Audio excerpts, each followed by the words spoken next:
নমস্কার, ক্রোন ড্রাইভের আরেকটা নতুন পর্বে আসুন আপনাদের সকলকে স্বাগত জানাই। আজকে কোথায় যাচ্ছি, কি করছি সেটা নিয়ে আলোচনা করব এবং আপনাদের জানাবো। আমি ট্রেনে উঠে পড়েছিলাম, আর ট্রেনে উঠেই কমলা লেবু খেতে খেতে আমি পৌঁছে যাচ্ছিলাম আমার ডেস্টিনেশনের দিকে। কোন ট্রেন বুঝতেই পারছেন আমি কোথায় যাচ্ছি।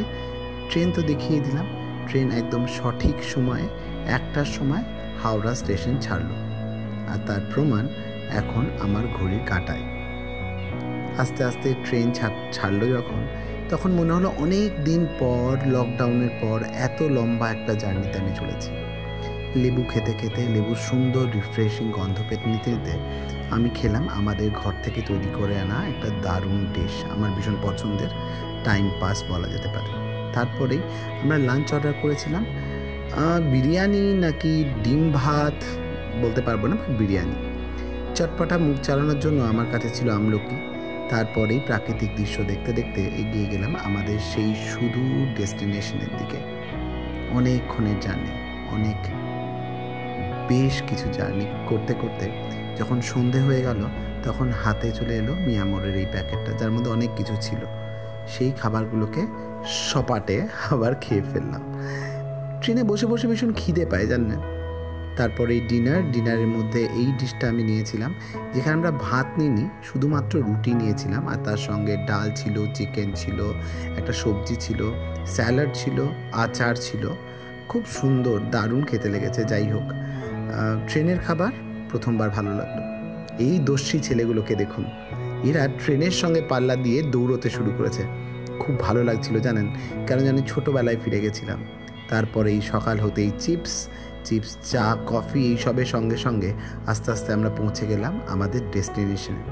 ঠিক বিকেল তখন পড়ব রোদ্দুর, এবার সূর্য মামা অস্ত যাওয়ার পালা। দূরে ওই পাহাড় দেখা যাচ্ছে, মানে বুঝতেই পারছো কোনো হিল স্টেশন না।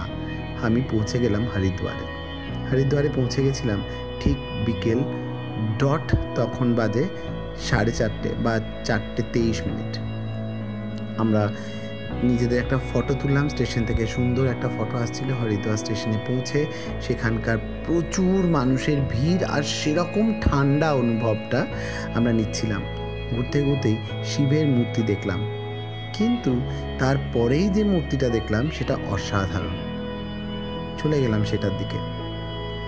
পড়ন্ত সূর্য, পড়ন্ত বেলার সময় শিবের এই দর্শন পাওয়াটা সত্যি খুব ভালো লাগছিল, ভীষণ রোমহর্ষক। কাছে গিয়ে ফটো তোলার মতো ইচ্ছা আর হলো না, দূর থেকেই তাকে যেন দর্শন করতে ইচ্ছা করলো। অনেকক্ষণ দাঁড়িয়ে থাকলাম, অনেকক্ষণ তার দিকে চেয়ে থাকলাম, এত সুন্দর অপরূপ একটি শিব মূর্তির দিকে। মন ভালো হয়ে গেল একদম স্টেশনে নেবেই। তারপরেই হোটেল খোঁজার পালা, যেখানে 500 টাকা থেকে 2500 টাকা অবধি বিভিন্ন রেটের হোটেল আছে। আর তাই বাজার ঘুরতে ঘুরতে মোটামুটি আমরা আমাদের ডেস্টিনেশনের দিকে পৌঁছে গেলাম। একটা বেশ ভালো হোটেল আমরা খুঁজে নিতে পারলাম। অনেক ধর্মশালা আছে যারা ডাকছিল, কিন্তু আমরা ধর্মশালায় গিয়ে উঠিনি, কিন্তু পরের বার গেলে একটি ধর্মশালায় পৌঁছাবো। তাড়াতাড়ি জিনিসপত্র রেখে আমরা রিক্সায় করে পৌঁছে গেলাম ঘাটের দিকে, হারকি পৌড়ি যাওয়ার সময় বাজারে দর্শন করতে যেতে যেতে বেশ খানিকটা সময় লেগে গেল। আর এই যে রিক্সাগুলো, এগুলো কলকাতা রিক্সা থেকে একটু আলাদা।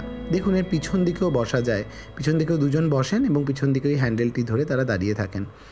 আমাদের রিক্সা যখন নিয়ে পৌঁছালো হারকি পৌড়ি ঘাটে, তখন একটুর জন্য ফসকে গেছিল আমাদের সেই সন্ধ্যার আরতি। কিন্তু মানুষজনের ভিড়, কয়েক মুহূর্তের জন্য মিস হয়ে যাওয়া আরতি থেকে আমরা বঞ্চিত হলেও মানুষের ভিড় দেখতে কিন্তু আমরা একেবারেই পিছুপা হলাম না। প্রচুর মানুষের সমাগম ঘটে এই সন্ধেবেলাতেই। আশেপাশে অনেক মন্দিরগুলোতেও আমি জানি না সেগুলো আরতির জন্য কিনা বা আরতির তাপ দেওয়ার জন্য কিনা, তাদের পয়সা রোজগারের জন্য কিনা বলতে পারবো না। শ্রদ্ধা নিয়েই, ভক্তি নিয়েই সেখান থেকে খানিকটা আরতির তাপ নিলাম এবং মনকে জুড়ালাম। কিন্তু মন কি চায় এত তাড়াতাড়ি এই গঙ্গার বক্ষ থেকে নিজেকে বিদায় দিতে? না। তাই একটু দেখলাম, বোঝার চেষ্টা করলাম যে বিভিন্ন ধরনের এই যে মন্দির সাজিয়ে বসে থাকা মানুষগুলির আসল উদ্দেশ্যটা কি। সেটা হচ্ছে দান বাক্স। যাই হোক, এটা বলাটা হয়তো খারাপ হবে। গঙ্গা আরতি দেখতে দেখতে আর একটা জায়গায় গিয়ে পৌঁছালাম যেখানে এরকম আরতির প্রদীপ রাখা ছিল, আর সেই প্রদীপে নিজেদের তাপ নিলাম। ভালো লাগছিল জানেন, এই সন্ধেবেলাতেও অনেকে স্নান করছিল, সেটা দেখে এত ঠান্ডা জল, এত স্রোত, তার মধ্যেও মানুষ কি সুন্দর তাদের শ্রদ্ধায় ভক্তিতে স্নান করছে। প্রদীপটা নিয়ে যাওয়ার সময় আমি যেন তার তাপে আরেকবার নিজেকে একটু ঠান্ডা থেকে মুক্ত করার চেষ্টা করলাম। তারপরেও ঘুরতে শুরু করলাম, ঘুরলাম একটা দারুণ জায়গায়। আরেকবার গঙ্গাকে দর্শন করার চেষ্টা করলাম একদম অন্যরকমভাবে, নির্জনভাবে। চলে গেলাম একটা বারান্দা টাইপ জায়গায়, যেখান থেকে গঙ্গাকে এপার থেকে ওপার যেন চোখ মেলে দেখে নিলাম আরেকবার সুন্দর করে। তারপর গুটি গুটি পায়ে রওনা দিলাম আরেকটু কাছ থেকে গঙ্গাকে দর্শন করার জন্য। সেজন্য এক অপরূপ গঙ্গার এই তীব্র গতি, তার ঠান্ডা, তার হাওয়া মনকে ভালো করে দিচ্ছিল। তার সঙ্গেই কেউ যাতে এই দর্শন থেকে বঞ্চিত না হয় সেই জন্য এই সুযোগ করে দেওয়া হয়েছে। এটা একটা অফিস, প্রথমে ভেবেছিলাম মন্দির, তারপরে না, এটা কার্যালয়। গঙ্গারকে সুন্দর রাখার জন্য এই ব্যবস্থা। গঙ্গার পাশে আরও অনেক মন্দির আছে, কিন্তু এই মন্দিরটা যেন আমাকে টানছিল। বাজারে পৌঁছে গেলাম। বাজারে বিভিন্ন জিনিসের মধ্যে সবচেয়ে চোখে পড়ার মতো যেটা জিনিস, সেটা গঙ্গা জল ভরে আনার এই ড্রামগুলো। দোকানের সামনে ডজন ডজন, গ্যালন গ্যালন এত এত ড্রাম রাখা আছে বিভিন্ন রকমের। তাছাড়াও আমরা মেলায় যেগুলো দেখি, বিভিন্ন সাজগোজের জিনিস, ব্যাগ, কানের মালা, যা যা হয় আর কি, সমস্ত কিছু। আর তার সঙ্গে প্রসাদ মানে এখানে মুড়ি যদিও। তারপরে বিভিন্ন খাওয়ার দোকান, যেখানে কচুরি, মিষ্টি, রাবড়ি, দুধ, কত কি খাবার। কিন্তু বললে বিশ্বাস করবেন না, পুরো একটা শহরকে দেখলাম, যেই শহরটা হচ্ছে নিরামিষ।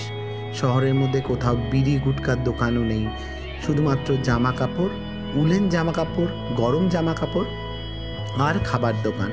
মিষ্টি তো বিভিন্ন ধরনের সেখানে ছিল। চটিওয়ালা রেস্টুরেন্টটা খুব ফেমাস, তার সঙ্গে এই কর্ন, ছোলা সেদ্ধ, ছোলার চাট, বিভিন্ন ধরনের খাবার দেখতে দেখতে আমরা বেরিয়ে পড়লাম আমাদের বাজার ঘোরার উদ্দেশ্যে। কারণ মিস হয়ে গেছিলো আমাদের আজকের আরতি দেখা, তাই মন ভালো করার জন্য বাজারটাকে ঘুরে দেখলাম মন ভরে। রাস্তার মাঝখানে এই যে এগুলো দেখাচ্ছি, এগুলো কিন্তু সত্যিই খুব আকর্ষণীয় জানেন। প্রত্যেক দুহাত অন্তর অন্তর মানুষ এইভাবেই নিজেদের ঠান্ডা থেকে বাঁচিয়ে রাখার জন্য আগুন জ্বালিয়ে নিজেদেরকে তাপ দেয়। আর সেই সঙ্গে আমার প্রিয় জায়গায় চলে এসেছি।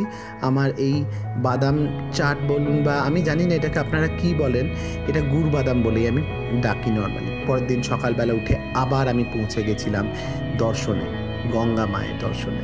আর সেখানে গিয়ে আমার উদ্দেশ্য ছিল সকাল সকাল স্নান সেরে নেওয়া।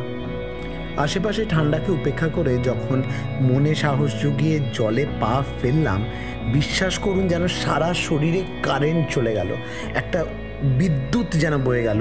পা গেছিল জমে, ফ্রিজ হয়ে গেছিল আমার পা, কিন্তু সেই অবস্থাতেও মনে জোর রেখে আমি কোনো রকমে 2-4টে ডুব দিয়ে একটা বাচ্চা মেয়ের হাত থেকে তিলক কেটে নিজেকে বেশ সুন্দর করে তুললাম।